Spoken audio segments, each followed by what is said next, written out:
तो जो वचन मैं आज आपके बीच में लेकर आया हूं और जिसको हमारे बीच में पढ़ा गया, यशायाह नबी की पुस्तक उसका 9वां अध्याय और पद 6 से लेके 7वें पद तक। यह वचन कहता है, क्योंकि हमारे लिए एक बालक उत्पन्न हुआ, हमें एक पुत्र दिया गया है और प्रभुता उसके कांधों पर होगी और उसका नाम अद्भुत युक्ति करने वाला, पराक्रमी परमेश्वर, अनंत काल का पिता और शांति का राजकुमार रखा जाएगा। उसकी प्रभुता सर्वदा बढ़ती रहेगी और उसकी शांति का अंत ना होगा। इसलिए वह उसको दाऊद की राजगद्दी पर इस समय से लेकर सर्वदा के लिए न्याय और धर्म के द्वारा स्थिर किए और संभाले रहेगा। सेनाओं की यहोवा की धुन के द्वारा यह हो जाएगा। परमेश्वर अपने वचन के पढ़े और सुने जाने पर आशीष दे। मेरे प्रियो, जैसा कि मैं विचार कर रहा था कि आज मैं क्या वचन को बांटूं और कल क्रिसमस के इस अवसर के लिए मैं तैयारी करने का प्लान कर रहा था, सोच रहा था कि वो कौन सी बातें हैं जो इस क्रिसमस के दिन में होकर अपनी कलीसिया को और तमाम दुनिया के उन लोगों को मैं बताने वाला हो सकूं जो थोड़ा कुछ अलग हो, कुछ डिफरेंट हो। क्योंकि हमेशा हम ये सुनते आए हैं कि क्रिसमस का जब माहौल होता है, क्रिसमस का जब अवसर होता है, लोग आराधना में जाते हैं, सेलिब्रेट करते हैं और जो मुख्य केंद्र है यीशु मसीह, उससे हटकर कुछ और ही अलग हमारा केंद्र हो जाता है। कलीसियाओं में हम परमेश्वर के वचन के द्वारा प्रभु यीशु मसीह के जन्म की घटनाओं के बारे में हम सुनते हैं। वो ही जो चला आ रहा है निरंतर से, जब से हम देखते आ रहे हैं कि वही चरनी, वही प्रभु यीशु मसीह और वही स्वर्गदूत और वही जो कुछ भी स्किट किया जाता है, जो नाटक किए जाते हैं, प्रोग्राम किए जाते हैं, वो सब एक ही थोड़ी पर होकर हम तक पहुंचाया जाता है। लेकिन उसमें नया क्या है, नयापन क्या है? हर बार क्रिसमस हम मनाते हैं, 2020 निकल गया, 21 आ गया, 22 आ गया, 23 आ गया और 23 जाने के बाद अब 24 आने वाला है। हम हर साल क्रिसमस पर क्या सीखते हैं? यीशु मसीह का जन्म मेरे और आपके लिए क्या लेकर आता है। और मैं सोचता हूं कि हर कलीसियाओं में परमेश्वर के सेवक प्रभु के वचनों को बांटेंगे और फिर वही चर्चा होगी जो चरनी में पड़ा हुआ बालक है, कपड़े में लिपटा हुआ बालक, मरियम है जो कुंवारी है, गर्भवती होती है, स्वर्गदूत है जो मरियम के पास जाता है, संदेश देता है, यूसुफ के पास जाता है, कहता तू मत डर मरियम को लाने से। वही सुसमाचार। इसमें नयापन क्या है? इस 2023 में क्रिसमस आपके लिए क्या नयापन लेकर आया है? आपने क्रिसमस के अवसर पर कपड़े तो नए बना लिए, घर को रंग रोगन करवा लिया, अच्छी शायद गाड़ी को आपने टाइडी कर लिया, अपने बच्चों के लिए अच्छे वस्त्र को ले आए, सब कुछ आपने प्लान कर लिया। फिर नयापन क्या है? कौन सी वो चीज है जो इस 2023 में क्रिसमस आपके लिए एक नयापन लेकर आएगा? या आप अपने जीवन में ये सोचेंगे कि क्रिसमस, इस वर्ष का क्रिसमस मेरे जीवन में एक नयापन लेकर आया है?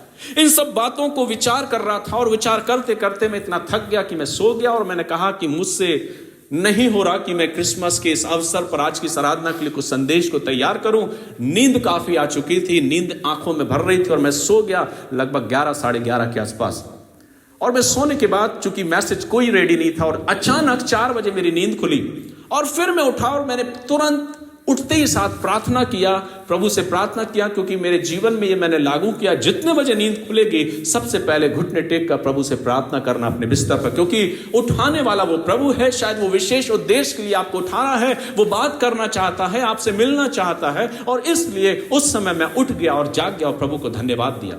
2 मिनट की मैंने प्रार्थना करी। मैंने कहा, प्रार्थना करने के बाद मैं फिर लेट गया और मैं सोचने लगा कि मैं क्या वचन बांटूं। प्रभु की आत्मा ने फिर उठाया, उठ और वचन को तैयार कर। मैंने अपने डायरी को उठाया कि जो विचार मेरे दिमाग में आ रहे कहीं वो मिस नहीं हो जाए। मैंने पेन लिया, अपनी लाइट जलाई कमरे की और उस बातों को मैं लिखने लगा जो इस वर्ष मेरे और आपके लिए बहुत जरूरी है। और जब संदेश को तैयार कर रहा था तो कुछ बातों को मैंने सर्च इंजन में भी देखा और खोजा और वो बातों को मैंने आज आपके बीच में रखने जा रहा हूं। और मैं सोचता हूं कि इस 2023 में ऐसा संदेश या ऐसा परमेश्वर का वचन शायद आपको कहीं और सुनने का ना मिले, जो वचन आज की सुबह परमेश्वर की आत्मा से मैं आपके बीच में रखने जा रहा हूं। परमेश्वर के वचन से जो मैंने टॉपिक लिया वो ये है, क्या आप जानते हैं हम क्या जानते हैं और हम क्या बताना चाह रहे हैं? क्रिसमस के इस अवसर पर हम लोगों को क्या संदेश देना चाहते हैं? क्या वो क्रिसमस के अवसर पर वो केक हमारा मुख्य केंद्र है कि हम लोगों को ये संदेश दे रहे हैं कि हमारे लिए क्रिसमस का मतलब है क्रिसमस केक? या हम लोगों को यह संदेश दे रहे हैं कि हमारे लिए क्रिसमस का मतलब है कि अच्छे कपड़े पहनना, अपने आप को टाइडी करना, अपने फेस्टिवल को एंजॉय करना? क्या हम ये संदेश दे रहे हैं कि क्रिसमस हमारे लिए एक फेस्टिवल है, एक त्योहार है? हो सकता है आपकी विचारधारा कुछ अलग हो या भिन्न हो, या दुनिया के हर एक शख्स की विचारधारा कुछ भिन्न हो, लेकिन आज मैं आपको कुछ बताने जा रहा हूं परमेश्वर की आत्मा से। क्या आप जानते हैं? अगर नहीं जानते हैं तो आज की सुबह जान लीजिए और देख लीजिए कि क्रिसमस मेरे लिए सही मायने में क्या अर्थ रखता है। जब मैं खोजने लगा तो मैंने देखा कि आज क्रिसमस मेरे और आपके लिए इतना इंपॉर्टेंट क्यों है। कई बार जब मसीहियों से पूछा जाता है कि क्रिसमस के अवसर पर क्या जरूरी है, कौन सी बात इंपॉर्टेंट है, और कई बार हम कहते हैं कि क्रिसमस हमारे लिए इसलिए जरूरी है क्योंकि 25 दिसंबर के दिन यीशु मसीह का जन्म हुआ था। यह तो एक निर्धारित तिथि है जो लोगों के साथ बैठकर, बड़े संतों ने बैठकर एक डेट फिक्स करी और उसको निर्धारित किया। हम लोगों को यह बताते हैं कि दिसंबर का माह है, क्रिसमस का अवसर है, 25 दिसंबर वो तारीख है जिस दिन यीशु मसीह का जन्म हुआ। लेकिन क्या ये कथित वाक्य जो है वो सत्य है? लेकिन जो इंपॉर्टेंट है, जब मैं देखने लगा कि आज यीशु मसीह का जन्म मेरे लिए इतना इंपॉर्टेंट क्यों है, और मैं खोजने लगा ऐतिहासिक उन बातों को कि इतिहास में ऐसे कौन से शख्स रहे जिनके जो एक मायने रखते हैं, जिनका एक अर्थ है, जिनका एक महत्व है, जिनका एक अर्थ रखता है इस दुनिया में। और तब मैं खोजने लगा हर मंथ के अनुसार। पूरे साल भर में 12 महीने होते हैं और उन 12 महीनों में अलग अलग मंथ को हम जानते हैं। और मैंने प्रारंभ किया कि जनवरी के माह में ऐसे कौन से शख्स हुए जो दुनिया के सबसे महापुरुष लोग हुए हैं। और तब मैंने खोजा उन बातों को। सुबह 4 बजे से मैंने खोजना प्रारंभ किया, अपने मोबाइल में, अपने सर्च इंजन में उन बातों को खोजने का प्रारंभ किया। जो बातें मेरे दिमाग में आई कि तू खोज और देख ये कौन से लोग हैं। और तब मैंने देखा कि जनवरी के माह में जो शख्स हुआ जो 32वें राष्ट्रपति कहलाए और जिनका जन्म 13 जनवरी में 1882 में हुआ, जिनका नाम फ्रैंकलिन डेलानो रूजवेल्ट था। ये वो शख्स रहा, एक महापुरुष जिसका जन्म जनवरी में हुआ। लेकिन हम इस शख्स के लिए यहां पर एकत्रित नहीं हुए, उसके जन्मदिन को मनाने के लिए एकत्रित नहीं हुए। फरवरी के माह में गया और मैंने देखा बहुत सी लंबी लिस्ट थी, लेकिन उन लिस्ट में जो मैंने कुछ चुनिंदा लोगों के नाम लिए, उनमें नाम है जनवरी में जॉर्ज वॉशिंगटन, जिसका जन्म 22 फरवरी 1732 में हुआ और जो राष्ट्रपति, पहला राष्ट्रपति बना, संयुक्त राष्ट्र अमेरिका का प्रथम राष्ट्रपति। इसका नाम है जॉर्ज वॉशिंगटन। उसके बाद एक और शख्स हुआ जिसका नाम अब्राहम लिंकन हुआ, जो 16वें राष्ट्रपति कहलाए। उसके बाद थॉमस एडिसन, जिसके विषय में कहा जाता है कि एक महान आविष्कारक था जिसने मोशन पिक्चर कैमरे का आविष्कार किया।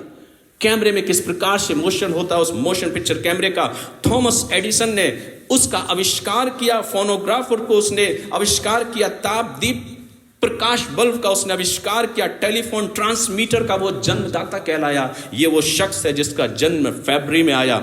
चार्ल्स डार्विन के बारे में हम जानते हैं, जिसने इस बात की खोज करी कि इंसान के पूर्वज कौन रहे। डार्विन चार्ल्स के नियम के बारे में हम जानते हैं, ये वो शख्स हैं जिनका जन्म फरवरी में आया। लेकिन हम अब्राहम लिंकन के लिए, थॉमस एडिसन के लिए, या चार्ल्स डार्विन के लिए, या जॉर्ज वॉशिंगटन के लिए यहां पर एकत्रित नहीं हुए कि इनका जन्म इस फरवरी के माह में आया। फिर आगे बढ़ा, मैंने देखा मार्च के महीने में अलेक्जेंडर ग्राहम बेल का जन्म, जिसके विषय में कहा जाता है जिसने टेलीफोन का आविष्कार किया। लेकिन हम उस शख्स के लिए भी यहां एकत्रित नहीं है जो कि अलेक्जेंडर ग्राहम बेल है। हम माइकल एंजेलो के लिए भी यहां पर एकत्रित नहीं है, जो एक इटालियन मूर्तिकार और चित्रकार था। हम उसके लिए भी एकत्रित नहीं है। डेविड लिविंगस्टन के लिए, जो कि एक चिकित्सा मिशनरी कहलाया, हम उसके लिए भी यहां एकत्रित नहीं है। अल्बर्ट आइंस्टीन के बारे में, जो कि एक भौतिकी वैज्ञानिक कहलाया और जिसने अपने विज्ञान में अपने सिद्धांत को लेकर आया और जिन्होंने सापेक्षता के नियम, उस सिद्धांत और द्रव्यमान के नियम को उसका E=mc² का जो नियम है उसको उसने खोज करा। लेकिन आज हम उस एल्बर्ट आइंस्टाइन के बारे में यहां पर एकत्रित नहीं है, ना उसके जन्मदिन को मनाने के लिए यहां पर एकत्रित हैं। मई में हम आए और हमने मई में देखा कि मई में भी ऐसे बहुत से लोग हुए जिसके विषय में हम जानते हैं। वो प्रथम लेडी जो कि मिशनरी कहलाई, जो कि चिकित्सा के माध्यम से उसने उस आधुनिक नर्सिंग की जन्मदाता कहलाई। और जब नर्सिंग डे मनाया जाता है, इस स्त्री को याद किया जाता है जिसका नाम फ्लोरेंस नाइटिंगेल है, जिसको याद किया जाता है आधुनिक नर्सिंग जिसने उत्पत्ति करी। उस लेडी के बारे में हम जानते हैं। मई के महीने में महारानी क्वींस विक्टोरिया का जन्म आता है और उसके विषय में भी हम जानते हैं महारानी क्वींस विक्टोरिया के बारे में, लेकिन हम उसके लिए भी यहाँ एकत्रित नहीं। जून के महीने में आते हैं, रॉबर्ट लुइस के बारे में हम जानते हैं, जॉन वेस्ली के बारे में हम जानते हैं, जो थियोलॉजियन हुआ, जिसने लूथरन चर्च में एक बहुत बड़ी बात को उजागर किया और उस बात के लिए वो आगे खड़ा हुआ, एक बड़ा रिवाइवल लाने वाला बना, जिसके बारे में हम जानते हैं जॉन वेस्ली, और उसकी लिखी हुई कई किताबें और उसके थियोलॉजियन विचारों को आज बाइबल कॉलेज में पढ़ाया जाता है और विचार किया जाता है। लेकिन हम आज रॉबर्ट लुई के लिए, जॉन वेस्ली के लिए एकत्रित नहीं है। जुलाई के मंथ में आते हैं तो हम देखते हैं कि जूलियस सिपर के बारे में, जो कि एक रोमन सैनिक रहा, लेकिन हम उसके लिए भी एकत्रित नहीं। उसके बाद आगे मैंने पढ़ा और देखा कि जुलाई के महीने में हेनरी डेविड थोरो, जिसके बारे में कहा जाता है कि एक अमेरिकी प्रकृतिवादी, एक निबंधकार, कवि और दार्शनिक रहा, हम इसके लिए भी एकत्रित नहीं। जॉन कैल्विन के बारे में कहा जाता है, जिसने पूर्व नियति का सिद्धांत लागू किया और दर्शाया, लोगों के बारे में कहा कि ईश्वर ने समय से पहले सब कुछ निर्धारित कर रखा है, कौन स्वर्ग जाएगा कौन नर्क जाएगा उसने निर्धारित कर रखा है, और इसलिए जॉन कैल्विन के नियम को आज बहुत से लोग जानते हैं, शायद बहुत से लोग नहीं जानते, जिसने सिद्धांत को लागू किया। पूर्व नियति का सिद्धांत, सब कुछ पहले से निर्धारित है, लेकिन हम इसके लिए भी एकत्रित नहीं। अगस्त के महीने में आते हैं और अगस्त में हम देखते हैं नेपोलियन बोनापार्ट के बारे में, जो कि क्रांतिकारी सेनापति कहलाया, लेकिन हम उसके लिए भी एकत्रित नहीं हुए। उसके बाद सितंबर का महीना आता है, अलेक्जेंडर द ग्रेट, जिसका नाम सिकंदर महान भी कहा जाता है, जिसके बारे में जानते, जिसने सारी दुनिया को जीत लिया और एक बहुत महान व्यक्ति के रूप में निखर कर आया, लेकिन हम उसके लिए भी यहाँ एकत्रित नहीं। अक्टूबर का महीना आता है, हेनरी जूलियस के बारे में हम जानते। नवंबर में आते मार्टिन लूथर के बारे में हम जानते, जिसने अमेरिका में एक सिविल राइट्स को उसने लागू किया, किस प्रकार से लोगों को उसने उनके अधिकारों के लिए लड़ा और उस बातों को प्रकट किया। दिसंबर के महीने में आते चार्ल्स वेस्ली, जो मेथोडिस्ट आंदोलन में शामिल हुआ और जिसने अपने विचारों को प्रकट किया। और तब इसी दिसंबर के माह में हम किसी और के भी जन्म दिवस को मनाते हैं। जो मैं बात करने जा रहा हूं वो ये कि जनवरी से लेकर दिसंबर तक मैंने ऐसे बहुत से महापुरुषों के नाम लिए हैं, जिनका इतिहास में बहुत बड़ा नाम है और जिनके नामों को लोग जानते हैं, लेकिन हम उनके लिए यहां पर एकत्रित नहीं। लेकिन एक ऐसा शख्स है, एक ऐसा व्यक्ति, एक ऐसा जन, जिसके जीवन के बारे में हम जानते हैं कि दिसंबर माह आते ही हम उसे स्मरण करते हैं। कितने मसीह हैं दिसंबर के माह में 25 दिसंबर को स्मरण करते हैं और याद करते हैं यीशु मसीह के उस जन्म को जो सबसे बढ़कर है। जनवरी से लेकर दिसंबर तक कई ऐसे महापुरुष हुए, कई ऐसे लोग हुए जिनको आज हम अपने जीवन में याद करते हैं। लेकिन एक इतिहास का ऐसा शख्स जिसके बारे में हम इस बात को देखते हैं, जिसने दुनिया को बदल कर रख दिया, जिसके आने के बाद ईसवी पूर्व और ईसा के बाद के बारे में हमने दो भागों में इतिहास को बांट दिया। यीशु मसीह के जन्म के बाद हम इस बातों को देखते हैं कि हम एक ऐसे बालक के बारे में सुनते हैं जिसके विषय में यशायाह ने 700 वर्ष पूर्व से पहले यीशु मसीह का जन्म हो, कुंवारी मरियम गर्भवती हो, यूसुफ को संदेश दिया जाए, उससे पहले ही यशायाह ने भविष्यवाणी कर दी थी लगभग 700 वर्ष पहले। और उसने कहा कि तुम्हारे लिए, हमारे लिए एक बालक का जन्म होगा और हमें एक पुत्र दिया जाएगा और प्रभुता उसके कांधों पर होगी और उसका नाम अद्भुत युक्ति करने वाला, पराक्रमी परमेश्वर होगा, अनंत काल का पिता और शांति का राजकुमार कहलाया जाएगा। ये वो शांति का राजकुमार है जो शायद अभी तक किसी को ये उपाधि नहीं मिली हो, लेकिन एक ऐसा जन जो हमारे जीवन के लिए इस दिसंबर माह में जिसके जन्म को हम सेलिब्रेट करते हैं, जिसके विषय में कहा गया है कि एक ऐसा बालक जो मेरे और आपके लिए संसार में आया। जब इस वचनों को मैं तैयार कर रहा था, इस वचनों को जब मैं देख रहा था, तो कुछ और विचार मेरे दिलो दिमाग में आते गए और मैंने उनको अपने पेन से अपनी डायरी में लिखना प्रारंभ कर दिया। और मैं सोचने लगा कि ये जो बालक हमें आज दिया गया है, इस बालक के बारे में क्या हम जानते हैं? इस बालक के बारे में क्या हमें पता है? क्या क्रिसमस का मर्म क्या है? वो बालक जो चरनी में पड़ा है, उस चरनी में पड़े बालक को हम कितना जानते हैं? जो चरनी से उठकर अब शायद उस स्वर्ग में परमेश्वर के दाहिनी ओर विराजमान है, अपने सिंहासन पर विराजमान है और उसकी सेना उसके साथ, और वो आने के विषय में अपने आप को तैयार कर रहा है और एक संदेश कलीसियाओं में अपने लोगों के द्वारा दे रहा है, देख मैं शीघ्र आने वाला हूं, जो मैं आगे आपको बताने जा रहा हूं। और तब वचन कहता है कि हमको एक बालक दिया जाएगा जन्म के लिए। हम यीशु मसीह के जन्म के लिए यहाँ एकत्रित हैं, यीशु मसीह के जन्म की हम तैयारी कर रहे हैं। ये कोई साधारण बालक नहीं था जिसके विषय में आज हम यहाँ पर एकत्रित हैं और सुनने का, वचन को सुनने की तैयारी कर रहे हैं। ये कोई साधारण बालक नहीं। वचन कहता है 700 वर्ष पहले यशायाह नबी ने इसकी भविष्यवाणी करी। वो अद्भुत युक्ति करने वाला पराक्रमी शांति का राजकुमार कहलाया जाएगा। ये कोई साधारण बालक नहीं, ये अद्भुत युक्ति करने वाला है। जब आप इसे स्वीकार करेंगे तो आपकी जिंदगी में अद्भुत अद्भुत युक्तियां होंगी। क्रिसमस के अवसर पर आपने किस चीज को स्वीकार किया? क्या आपने इस अद्भुत युक्ति करने वाले प्रभु को स्वीकार किया है? ये बालक नहीं, लेकिन वो परमेश्वर है, परमेश्वर का बेटा है जो अद्भुत अद्भुत युक्ति करने वाला है। आप क्या कुछ नहीं चाहते अपनी जिंदगी में कि आपकी जिंदगी में कुछ अद्भुत हो? अभी अंशुल कह रहे थे कि जो कुछ आप विचार करोगे वो आपकी जिंदगी में पूरा होगा। आपने क्या विचार किया है? कौन सी वो बातें हैं जो आप अपनी जिंदगी में अद्भुत युक्ति करवाना चाहते हैं? क्या आपने उस अद्भुत युक्ति करने वाले परमपिता परमेश्वर को स्वीकार किया है? वो अद्भुत युक्ति करने वाला है, पराक्रमी परमेश्वर है। क्या आप विजयी होना चाहते हैं शैतान के उन बातों में? शैतान से लड़कर, दुनिया से लड़कर आप विजयी होना चाहते हैं?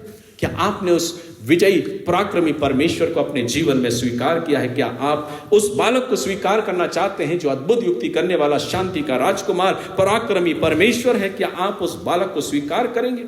जो बालक आरंभ से था, जब वचन, परमेश्वर का वचन कहता है कि आदि में परमेश्वर ने आकाश और पृथ्वी की सृष्टि करी, ये बालक उस समय से लेके प्रकाशित वाक्य की पुस्तक के अंत तक है, जिसके विषय में यूहन्ना अपनी पुस्तक में, अपने सुसमाचार में लिखता है और उस बात को घोषणा करता है। ये वही आदि से परमेश्वर है जो स्वयं परमेश्वर के साथ रहा।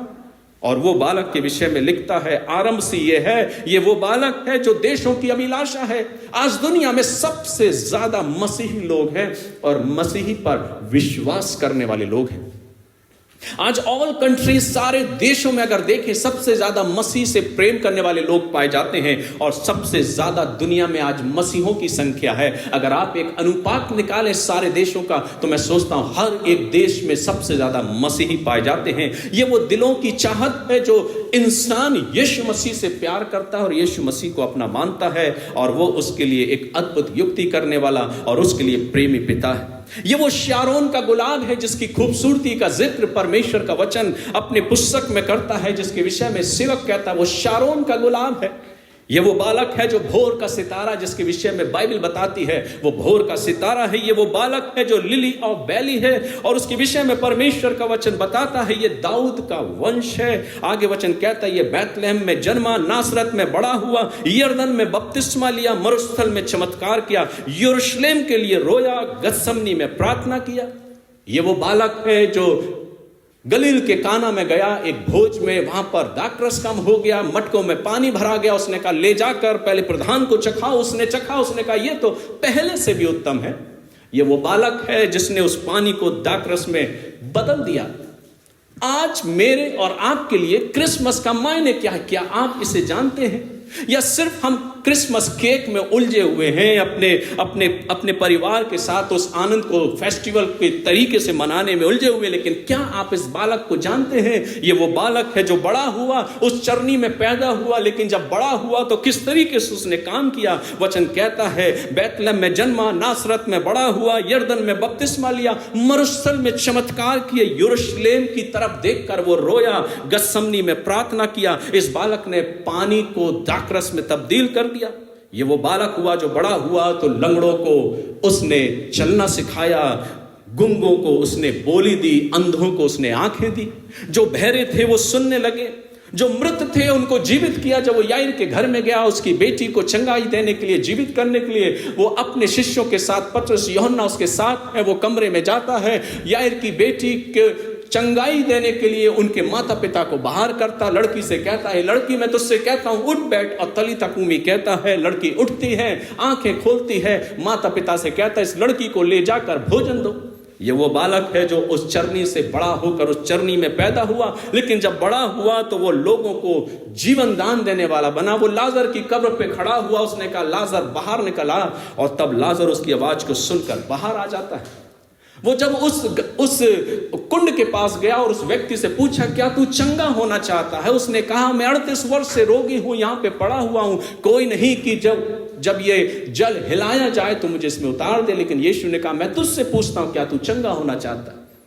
उसने कहा हाँ, और उसने कहा उठ, अपनी खाट उठा और चल फिर। और वो व्यक्ति जो 38 वर्ष से रोगी था, वो स्वस्थ होकर उछलता कूदता हुआ अपनी खाट उठाकर चलने फिरने लगा। ये वो बालक है जो चरनी में पैदा हुआ, लेकिन जब बड़ा हुआ तो उसने कई लोगों को चंगाई दी, लोगों को जीवन दिया, नया जीवन का संचार उनकी जिंदगी में आया, लोग स्वस्थ हुए, तंदुरुस्त हुए। ये वो व्यक्ति है, ये वो शख्स है जिसने उस स्त्री को, जिसे लहू बहने का रोग था, वो गई, उसने कहा अगर मैं आंचल छू लूंगी तो मैं चंगी हो जाऊंगी।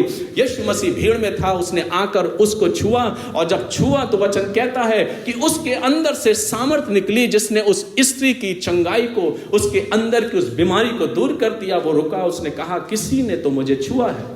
वो स्त्री आती है, बोलती है हाँ मैंने तुझे छुआ है। यही वो बालक है जो चरनी में पैदा हुआ था, लेकिन अब जब बड़ा है तो लोग उसके आंचल को छूकर चंगाई को पा ले रहे हैं। अपने विश्वास के अनुसार ये वो बालक है जिसने उस स्त्री को चंगाई प्रदान कर दी।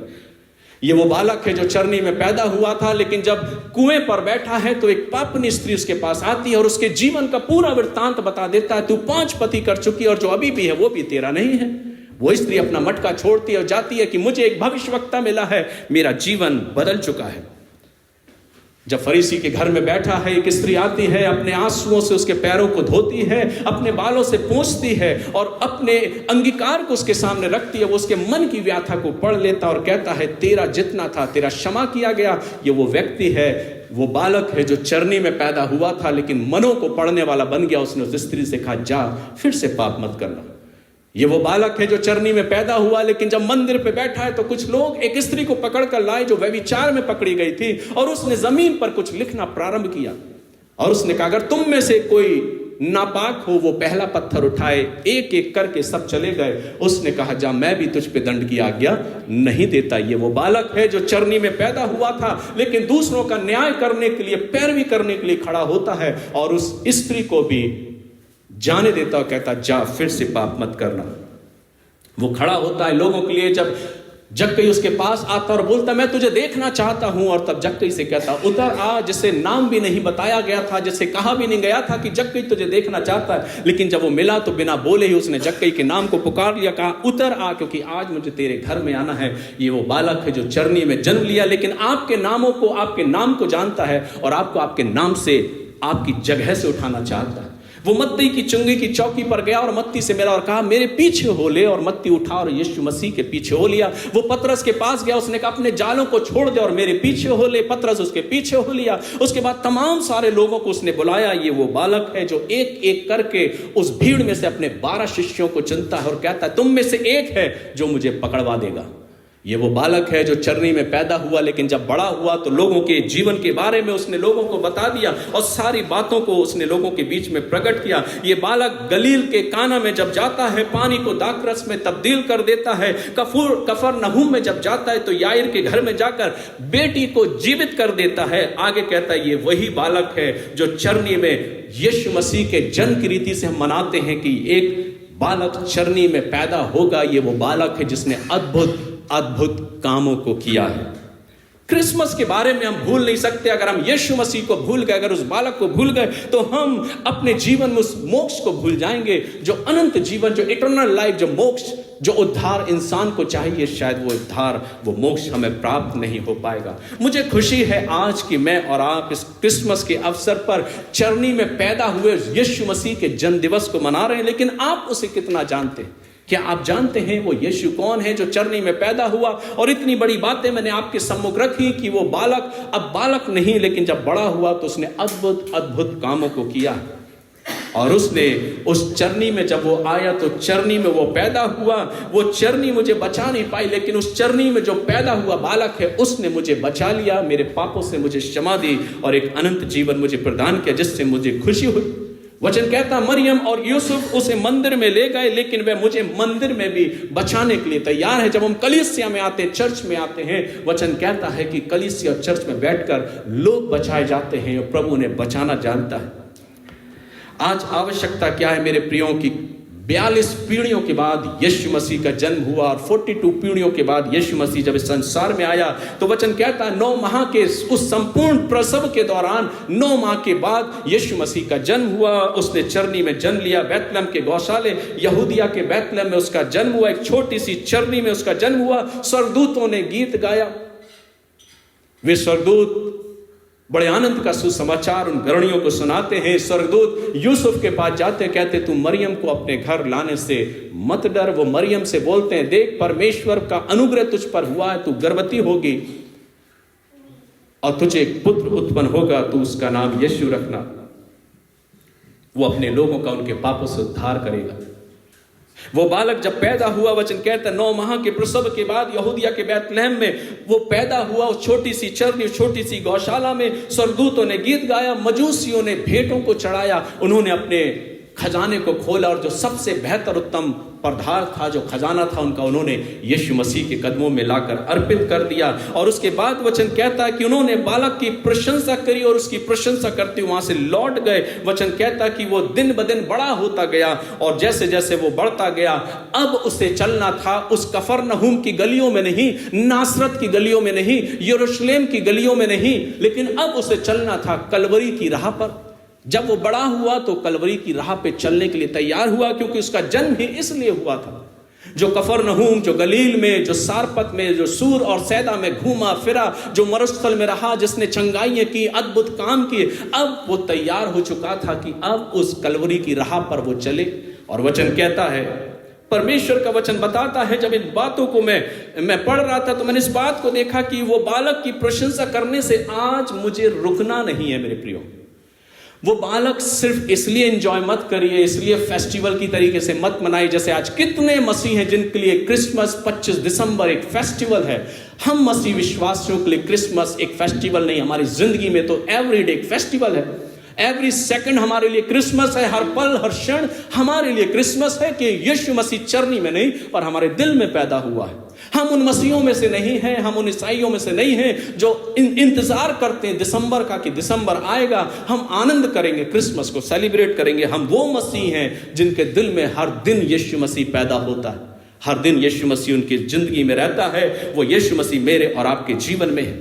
वो चरनी का बालक बड़ा होता है, जो नासरत में घूमा, जो सूर सैदा गया, जो सारपत के जो सूर सैदा में आया, नासरत में आया, कफरनहूम में घूमा और तमाम तिब्रियास की झील पर वो चला। अब आवश्यकता थी उसे उस कलवरी की राह पर चलने के लिए। वचन कहता है अब कलवरी के पहाड़ी पर वो चलता हुआ हमारे पापों के लिए मारा गया। वचन कहता है वो क्रूस को उठाता है, कलवरी की राह पर आगे बढ़ता है और वो मरता है मेरे और आपके पापों के लिए। उस कलवरी की राह पर उस कई टन वजन के क्रॉस को उठाकर वो अपने कांधों पर आगे बढ़ता हुआ उस कलवरी की, उस गुलगुथा की पहाड़ी पे खड़ा होता है। क्रूस पर चढ़ाया जाता है, उसे कीलें ठोकी जाती हैं, कांटों का ताज उसे पहनाया जाता है।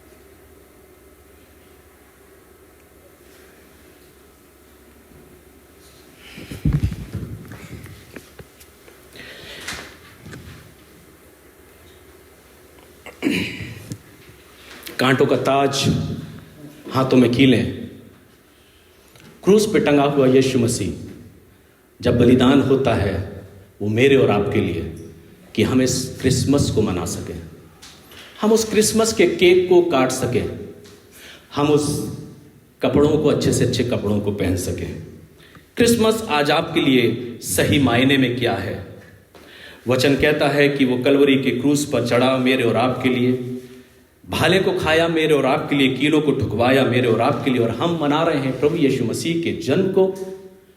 क्रिसमस के इस अवसर पर क्या केक काटना ही मेरे लिए पर्याप्त है? चर्च में एंजॉय करना, जाके क्रिसमस मेले में आनंद करना, पकौड़े खाना, क्या यही मेरे लिए मायने है? लेकिन मेरे लिए मायने है तो वो जो एक मसीह के लिए जरूरी है। मेरे लिए क्रिसमस केक इतना इंपॉर्टेंट नहीं, लेकिन मेरे लिए मसीह की वो कीलें इंपॉर्टेंट है, मसीह का वो कांटों का ताज इंपॉर्टेंट है, उसकी वो आवाज, उसकी वो प्यास इंपॉर्टेंट है। जब उसने कहा मैं प्यासा हूं, आज क्रिसमस मेरे लिए क्या जरूरी है। वचन कहता है कि वो मारा गया मेरे और आपके लिए, वो मारा गया मेरे और आपके पापों के लिए, ताकि मैं कल का सामना कर सकूं। उसने मौत पर विजय पाई ताकि मैं मौत पर विजयी हो सकूं। मुझे डर नहीं लगता मौत से, क्योंकि मैं जानता हूं कि मेरा प्रभु मौत पर विजयी होकर आगे बढ़ा है। उसने मुझे एक नया जन्म दिया है, एक नई सुबह मेरे पास है। वो मेरा गवाह है जो मेरे साथ निरंतर खड़ा रहता है। मेरा सारा डर गायब हो गया। संसार में चाहे कैसी भी परिस्थितियां क्यों ना हो, मेरी जिंदगी में चाहे कैसी भी परिस्थितियां क्यों ना हो, क्योंकि मैं अपने जीवन में उस सामर्थ को पाया हूं, क्योंकि वो यीशु मसीह मेरे साथ है। मुझे किसी बात का डर नहीं। मैं हर डर को गायब कर देता हूं जब यीशु मसीह मेरे साथ खड़ा होता है। कैसी भी सिचुएशन, कैसी भी परिस्थिति क्यों ना हो, उन परिस्थितियों में मैं आगे बढ़ता जाता हूं, क्योंकि बढ़ना मेरे मसीह ने मुझे सिखाया है। मेरे लिए आज क्रिसमस ये मायने रखता है। आज मेरे को किसी चीज का डर नहीं। दाऊद कहता है, मैं चाहे घोर अंधकार से भरी हुई तराई में होकर चलूं तो भी ना डरूंगा, क्योंकि तू मेरे साथ रहता है। क्रिसमस के अवसर पर यीशु मसीह कहता, मैं सदैव तुम्हारे साथ हूं, मैं सदैव तुम्हारे साथ हूं। आज मैं कहता हूं कि यीशु मेरे साथ है। वो ये कहता है कि यीशु के नाम में वो शक्ति है। आइए उस शक्ति को, उस नाम को पुकारे इस क्रिसमस के अवसर पर। और सिर्फ इस अवसर पर ही नहीं, पर जिंदगी में हर पल हर क्षण उस नाम को पुकारे। जिस नाम में शक्ति है, उस नाम को पुकारे। उसके बारे में अपने लोगों से बातें करें, अपने बच्चों से बातें करें, अपने परिवार में बैठकर बातें करें और इस बात को कहें कि मैं प्रभु के नाम में आज उस नाम को जागर करता हूं जिसमें शक्ति है, जिसमें सामर्थ है, जो मुझे और आपको आशीष देने का वायदा करता है। और सिर्फ वायदा नहीं, आशीष भी देता है। जो कुछ मेरे और आपके पास है वो सिर्फ और सिर्फ उसकी बदौलत है। ये सांसें, ये धड़कन, ये सब कुछ मेरे पास जो है वो सब कुछ उसकी बदौलत है। उसने ही मुझे सब कुछ दिया है। वो मेरी चट्टान है। वो मुझे तूफान में मेरे लिए एक आश्रय बनता है। जब जिंदगी में तूफान होते हैं, जिंदगी के थपेड़े होते हैं, वो मुझे अपनी गोद में ले लेता है, अपनी पंखों में छुपा लेता है, अपनी आंट में ले लेता है, मेरा अपना शरण स्थान मुझे बना लेता है और अपने शरण में मुझको रख लेता है। वो मेरी चट्टान है, वो मेरा आश्रय है। जब मैं मित्रहीन होता हूं तो मेरे लिए मित्र बन जाता है।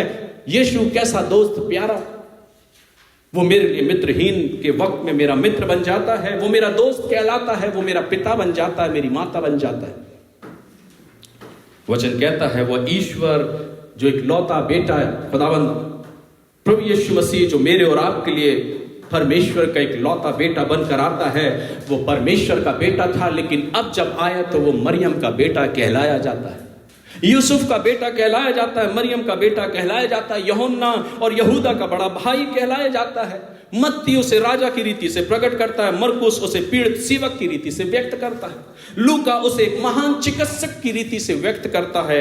क्या तुम उसे जानते हो? आज जब क्रिसमस की इस आराधना में आए हो, क्या तुम उसे जानते हो? कितना जानते हो उसको जो आज मेरे और आपके लिए मारा गया, गाड़ा गया और उसने उस बलिदान को मेरे और आपके लिए दे दिया। यूहन्ना उस बलिदान को व्यक्त करता है। जब अपने सुसमाचार को लिखता है तो कहता, देखो परमेश्वर का मेमना जो जगत के पाप को उठा लिया जाता है। यूहन्ना उसको बड़ी करीबी से जानता था और इसलिए बड़ी करीबी से उसने वचन को लिखा, कहा और व्यक्त कर दिया और उस बात को स्पष्ट किया, देखो ये परमेश्वर का वो मेमना है जो जगत के पाप को उठा लिया जाता है। जब हम पापी ही थे, मसीह मेरे और आपके लिए मारा गया और कलवरी के क्रूस पर बलिदान हुआ। और तब वचन कहता है कि पवित्र आत्मा की रीति से वो फिर से आने वाला है और आज पवित्र आत्मा के रूप में वो मेरे और आपके जीवन में काम कर रहा है। वह जन्मदाता है, वो धन्य पिता है, शक्तिशाली है, वफादार है, एक सच्चा दोस्त है, एक सच्चा गवाह है, एक छुड़ाने वाला है, एक मित्र है, एक माता और एक पिता है। मेरा और आपका पैरवी करने वाला है। क्या आप उसे जानते हैं? शायद अभी भी नहीं जानते। आइए और मैं आपको सिखाना चाहता हूं। वचन कहता है, परमेश्वर का वचन सिखाता है, वह आदम का छुड़ाने वाला बना। जब आदम ने पाप किया, गतसमनी उस बाग में, अदन की वाटिका में, वचन कहता है एक मेमने को बलिदान किया गया ताकि उसके वस्त्रों के द्वारा उस चमड़े के अंगरखों को पहनाया गया। वो कौन बलिदान हुआ? आदम के लिए वो यीशु था जो अदन की वाटिका में बलिदान हुआ।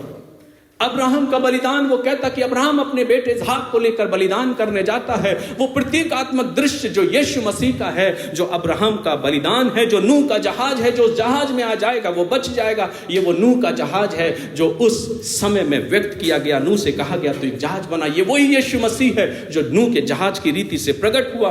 वो दाऊद का गीत है, जो गीत दाऊद गाता था। ये यीशु मसीह जो दाऊद का गीत है। सुलेमान का ज्ञान, कहा जाता है कि सुलेमान से बढ़कर ज्ञानी कोई राजा नहीं हुआ। ये वो ज्ञानवान है जो स्वयं यीशु मसीह है। आगे वचन कहता है, यिर्मयाह का दिल यहेजकेल का पहिया, और इस प्रकार से क्या नाम से आप उसे जानेंगे। पूरी बाइबल उसके विषय में भरी है, लेकिन जरूरत है जब आत्मा के साथ आप बैठेंगे, आत्मा स्वयं आपको सिखाएगा, आत्मा स्वयं आपको बताएगा, आत्मा स्वयं आपके जीवन के बारे में, उसके बारे में व्यक्त करेगा कि यीशु मसीह क्या है। क्या आप उसे जानते हैं? यदि जानते हैं तो उसकी गवाही देने के लिए कभी कोई शर्म मत करिएगा, लोगों को बताने के लिए कभी पीछे मत हटिएगा कि आप यीशु मसीह के शागिर्द हैं। हो सकता है कई बार आप छुप जाएं, हो सकता है कई बार आप चुप हो जाएं, लेकिन जब बताने का अवसर आए तो शर्माइए नहीं। आपको बताना है कि उसने आपको बचाया है। अगर आपके जीवन में अच्छा जीवन है तो वो यीशु मसीह के द्वारा है। जो अच्छा जीवन आपकी जिंदगी में आया वो यीशु मसीह है। अपने जीवन के बारे में बताने से पीछे मत मुड़िए, आइए उसकी महिमा के लिए उसका शुक्रगुजार करते हुए अपने जीवन को उसके हाथों में सौंपें। वो जो मेरे लिए मारा गया, कलवरी की पहाड़ी पर जो मारा गया, क्या वह नहीं मरा मेरे और आपके लिए? लेकिन वचन कहता है वो मरा मेरे और आपके लिए उस कलवरी की पहाड़ी पर गुड फ्राइडे के दिन, लेकिन जल्द ही सब्त के दिन वो जिंदा भी हो गया। और वचन कहता है जल्द ही रविवार की पहली सुबह वो जीवित हुआ, कब्र में दिखाई नहीं दिया। जब शागिर्द जाते हैं, मरियम जाती है, कहती है कि कब्र तो खाली है, मेरे प्रभु ने को किसी ने चुरा लिया। लेकिन बाद में ही यीशु ने उसे पुकारा, हे नारी तू किसे ढूंढती? वो मरियम से मिलता है, मरियम को बात करता है, वो अपने शिष्य यूहन्ना और पतरस से मिलता है, वो उनसे बात करता है। बंद कमरे में अचानक पहुंच जाता है बिना खटखटाए और उनके बीच में खड़े होकर उनसे कहता है तुम्हें शांति मिले। और वे बड़े आनंद करते हैं क्योंकि उन्होंने यीशु मसीह को देखा। वो कहते हैं तुम विश्वासी हो, देखो आत्मा के हड्डी और मांस नहीं होता, लेकिन मुझे छुओ, मुझ में हड्डी और मांस है। मैं मर गया था लेकिन अब जीवित हूं। उन्होंने बड़ा आनंद किया जब उन्होंने उसे छुआ तो थोमा वहां नहीं था। थोमा ने कहा जब तक मैं उसे देख नहीं लूंगा तब तक विश्वास नहीं करूंगा, जब तक उसके पंजर में, जब तक उसके हाथों में अपनी उंगलियों को ना डाल लूं, अपने हाथ को ना डाल लूं, मैं विश्वास नहीं करूंगा। इस बात को यीशु मसीह सुन रहा था। बेशक वो उस कमरे में नहीं था, लेकिन उसकी उपस्थिति उस कमरे में थी। और वचन कहता नेक्स्ट संडे फिर यीशु मसीह आता उस बंद कमरे में, और अब की बार वो थोमा से मिलता। कहता थोमा अविश्वासी मत हो पर विश्वासी हो, देख मैंने तेरी बातों को सुन लिया। इसलिए सचेत रहे, बंद कमरे में आप क्या बोलते हैं सब कुछ परमेश्वर सुनता है, सब कुछ परमेश्वर जानता है, और वो मेरे विश्वास को बढ़ाना चाहता है। और वचन कहता है कि वो दिखाई दिया, लोगों से बातें किया, तिब्रियास की झील पे चलता हुआ आगे बढ़ा। लोगों ने कहा ये यीशु मसीह है। उसने कहा क्या तुम्हारे पास कुछ खाने को है? मेरे पास कुछ मछली और रोटी लेकर आओ। और वो झील के किनारे उनके पास उनके संग बैठा, और उन्होंने देखा कि पत्थर पर कुछ मछलियां कुछ रोटी हैं। उन्होंने उसे खाने के लिए दी और उनके बीच में से वो ओझल हो गया। ओझल होते हुए वचन कहता है कि इम्माउस के मार्ग पर दो लोगों से वो मुलाकात किया। दो लोग उसे जान नहीं पा रहे हैं, कमरे में गए, संध्या का पहर है। उस लोगों ने कहा उन दोनों ने कि अब तू मत जा क्योंकि शाम हो चुकी है। जब वे रोटी तोड़ने बैठे उसने रोटी तोड़ी, धन्यवाद देकर उनको दी और कहा लो इस रोटी को खाओ। जैसे ही धन्यवाद देकर तोड़ी, वचन कहता उनकी आंखें खुल गई और उन्होंने यीशु मसीह को देख लिया। वो पहचान गए कि ये तो वही यीशु मसीह है। जैसे ही रोटी तोड़ी उनकी आंखें खुल गईं और उन्होंने यीशु मसीह को पहचान लिया। शिष्यों के साथ भोजन करने बैठा, भीड़ को दिखाई दिया और कई लोगों को दिखाई देता रहा, और एक वायदा किया कि वह एक दिन वापस आएगा। और वचन कहता है कई लोगों को दिखाई देने के बाद जब उसका वक्त आया जाने का तो वो ओझल नहीं हो गया। वचन कहता जब सब लोग इकट्ठे थे उस पर्वत पर, वो अपने शिष्यों के साथ, अपनी भीड़ के साथ, अपने लोगों के साथ वो एकत्रित था, और देखते देखते उसने लोगों को आशीष दी और देखते देखते वो बादलों पर उठा लिया गया। जब वो जा रहा था लोगों ने उसे देखा और उससे पूछा और बातें करी। उसने कहा मैं फिर से वापस आऊंगा, जैसे तुम मुझे जाते हुए देख रहे हो वैसे ही फिर से वापस आऊंगा। और स्वर्गदूतों ने उसकी गवाही दी, उन्होंने कहा तुम जिसको जाते हुए देख रहे हो यही यीशु मसीह फिर से बादलों पर वापस आएगा। मेरे प्रियो, परमेश्वर का वचन कहता है वो यीशु मसीह जो बादलों पर उठा लिया गया, जाते जाते एक वायदा किया मैं बहुत जल्द लौटूंगा। क्या आप उस यीशु को जानते हैं, या आज क्रिसमस के अवसर पर सिर्फ फेस्टिवल मनाना चाहते हैं, या उस आने वाले यीशु मसीह की बाट जोते हैं? मैं बहुत जल्द लौटूंगा कहता है, जैसे जाते देख रहे हो वैसे ही आते भी देखोगे। जो विश्वास नहीं करते वे भी करेंगे क्योंकि उस समय वे मुझे देखेंगे। क्योंकि वचन कहता हर एक आंख उसे देखेगी। जो घुटने नहीं टेकते वो भी एक दिन घुटने टेक देंगे, क्योंकि वे मेरे नाम को जो इनकार करते थे वो मुझे देखेंगे और देखकर जान जाएंगे मैं ही प्रभु हूं। मेरे सामने घुटने टेकेंगे। वचन कहता हर एक घुटना उसके आगे झुक जाएगा, और जो जीभ आज तक अंगीकार नहीं करी कि यीशु प्रभु नहीं, एक दिन आएगा जब लौटूंगा वो जीभ भी अंगीकार करेगी, और एक बड़ी भीड़ दिखाई देगी जो उसका अंगीकार करेगी यही प्रभु है। और वो भीड़ अंगीकार करेगी, क्योंकि लिखा है हर एक घुटना टिकेगा, हर जुबान कहेगी यीशु ही प्रभु है, यीशु ही प्रभु है। आइए उसके आगमन को अपनी जिंदगी में तैयारी के साथ, एक बड़े आनंद के साथ अपने आप को तैयार करें। प्रभु से कहें, प्रभु मैं तेरा धन्यवाद करता हूं कि तू बालक में पड़ा हो, चरनी में पड़ा हुआ वो बालक नहीं, लेकिन आने वाला वो राजकुमार है जो फिर से दोबारा आ रहा है। और मैं तेरी दुल्हन अपने आप को तैयार करना चाहती हूं या चाहता हूं कि मैं ऐसी दुल्हन बनूं जिसमें कोई झुर्री और दाग ना हो।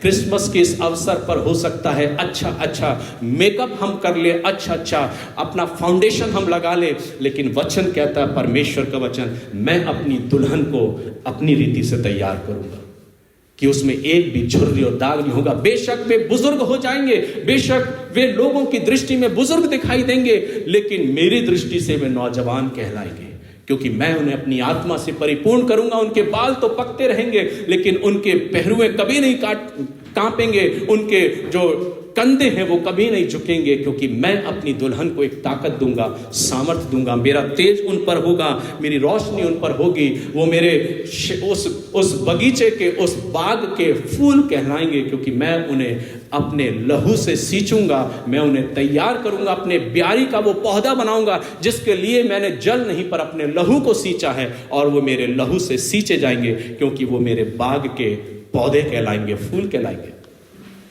वो मेरे बाग के पौधे और फूल तो कहलाएंगे, लेकिन वो मेरी भेड़ें भी कहलाएंगी, क्योंकि वो मेरे भेड़शाला की भेड़ें होंगी जिन्हें मैं तृप्त करता हूं और तृप्त करता रहूंगा। उन्हें कभी किसी बात का डर नहीं होगा, वे खौफ नहीं खाएंगे, वो भयभीत नहीं होंगे, वो चिंतित नहीं होंगे, लेकिन वो काबों के समान उड़ेंगे और किसी भी पत्थर से उन्हें ठेस नहीं लगेगी, क्योंकि वे मेरे लोग होंगे और मैं उनका पिता हूंगा और उन्हें कभी किसी चीज की कमी ना होगी। क्या आप उसे जानते हैं? इस क्रिसमस के अवसर पर आप क्या सुनना चाहते हैं? क्या वही मरियम, क्या वही यीशु जो चरनी में पैदा बालक है? क्या वही स्किट को देखना चाहते हैं कि हमारा बच्चा मरियम बन जाए, सरदूत बन जाए, गरड़िया बन जाए, उसी में आनंद करके कलीसिया से वापस लौट जाएंगे, फिर वही काम, फिर वही जिंदगी, वही ढर्रा, फिर एक साल इंतजार कि क्रिसमस आएगा, हम फिर से एंजॉय करेंगे, यीशु मसीह को याद करेंगे? लेकिन हम उन मसीहों में से नहीं हैं। हम उन मसीहों में से हैं जो हम मसीह की दुल्हन कहलाने वाले लोग हैं। हमारे लिए वस्त्र इतने इंपॉर्टेंट नहीं, क्योंकि हमने मसीह की देह को पहन रखा है, हमने मसीह की देह को ओढ़ रखा है। हमारे लिए इतने इंपॉर्टेंट वस्त्र नहीं है कि हम कितने ब्रांडेड कपड़े पहन रहे हैं, कितने ब्रांडेड कपड़े हमको पहनना है, क्योंकि हमने मसीह की देह को पहन रखा है, हमने मसीह की देह को ओढ़ लिया। अब हमें और कपड़े की जरूरत नहीं। हमारे लिए जरूरत नहीं कि हम किस प्रकार का फाउंडेशन लगाएं, किस प्रकार की क्रीम लगाएं, क्योंकि हमने मसीह के प्यार से अपने आप को भर लिया है। अब हमें और किसी चीज की जरूरत नहीं, क्योंकि हमने अपने आप को मसीह के लहू में ढांप दिया है। क्या आप जानते हैं उस मसीह को, उस बालक को जो चरनी में पड़ा है? या जानना चाहते हो उस बालक को जो बड़ा हो चुका है और वापस आने वाला है? वक्त गुजरता जा रहा है, वो कहता है एक दिन 1000 दिन के बराबर और 1000 दिन एक दिन के बराबर है, मैं बहुत जल्द आने वाला हूं। मेरे प्रियो, अपनी जिंदगी में क्रिसमस को ऐसे सेलिब्रेट करें कि मेरा प्रभु वापस आने वाला है। उसने मेरे लिए अपने आप को बलिदान किया। वो इसलिए मारा गया कि मैं और आप जिंदगी को जी सकें, मैं और आप अच्छे से आशीष पा सकें, मेरा घराना, मेरा परिवार परमेश्वर की आशीष में आगे बढ़ सके। क्या आप जानते हैं? क्या आप जानते हैं या नहीं जानते क्रिसमस मेरे लिए आज क्या है? मैं सोचता हूं कि परमेश्वर ने अपने वचन के द्वारा आपसे अवश्य बातचीत किया होगा और इस क्रिसमस के मर्म को बताया होगा कि मैं किस लिए आया था और तुम क्या कर बैठे। आज कितने ऐसे लोग हैं, कितनी कलीसियाएं हैं, कितने विश्वासी हैं जो क्रिसमस जिनके लिए कुछ और ही है, जिनके लिए क्रिसमस सिर्फ बोतल का कैप खोलना, मटन को खाना, चिकन को खाना या कुछ अच्छे व्यंजनों को करना उनके लिए क्रिसमस है। लेकिन मेरे लिए तो क्रिसमस ये है कि मेरे लिए मसीह में जीना और मसीह में मरना लाभकारी है। परमेश्वर आप सबों को आशीष दे और ऐसा उन्माद से भरे कि हम दुनियावी चकाचौंध में उलझ के ना रह जाएं, हम दुनियावी चकाचौंध में खो ना जाएं और अपने उस उद्धार के मार्ग से भटक ना जाएं। क्योंकि वचन कहता बहुत थोड़े हैं जो सकरे मार्ग पर चलते हैं। हम खुश रहें कि हम थोड़े हैं। परमेश्वर ने हमें चुना है, परमेश्वर ने हमसे बातें की है। आशा करता हूं कि आपने इस वचन के द्वारा जरूर आशीष को पाया होगा। परमेश्वर पिता आप सबों से बातचीत करे। परमेश्वर का तेज, परमेश्वर का अनुग्रह आपके जीवन में बहुत आयत का। आइए हम अपने मनों को तैयार करें, प्रार्थना करें। सारी आशीषों को देने वाले प्रभु, हम तेरे करीब आते हैं। आज हम किसी और शख्स के जन्मदिन को मनाने के लिए नहीं, पर हम अपने उद्धारकर्ता प्रभु यीशु मसीह के जन्म को मनाने के लिए यहाँ एकत्रित हैं।